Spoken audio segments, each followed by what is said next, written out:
Pýtali v detskom domove, že kto chce ísť na karate. Ty si sa prihlásil, či ťa museli donútiť? Som sa prihlásil. Onur je novou posilou prešovského karate klubu. V detskom domove skončil so svojím bratom potom, ako prišli o mamu a otec sa o nich nedokázal postarať. Dnes v klube Junior aktuálne trénujú 20 detí z detského domova, kedy si začínali s 3 súrodencami a ich kamarátom Martinom.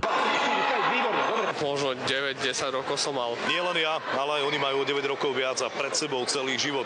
No vďaka šanci od prešovského karate klubu Junior aj s lepšími výhliadkami. Deti, ktoré majú stabilný domov, majú väčšiu tú podporu aj možno doma, keď sú sklamané. Keď vyhráš, to je to dobré. A keď prehráš? Smutno, tak. V klube sú im príkladom aj deti ako Veronika Jalovicorová. Tá skončila ako prvá na Svetovej lige mládeže v Mexiku. Juan David je za krátky čas víťazom slovenského pohára z minulého roka a Onur bol tretí na majstrovstvách Slovenska. Aj deti z detského domova si uvedomujú, že to ich život zmenilo. Doma by som sedel a nič nerobil. Čo si predstavuješ, čo by si chcel robiť? Ja?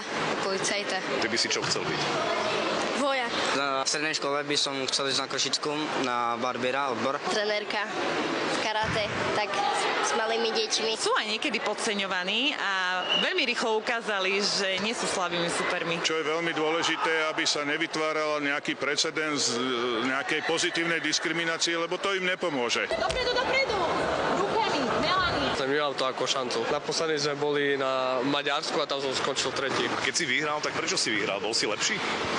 Keď sa o tie deti nikto nebude starať, tak nám skončia niekde, kde nechceme, ako spoločnosť. Z Prešova Vlado Jurek, televízia Joj.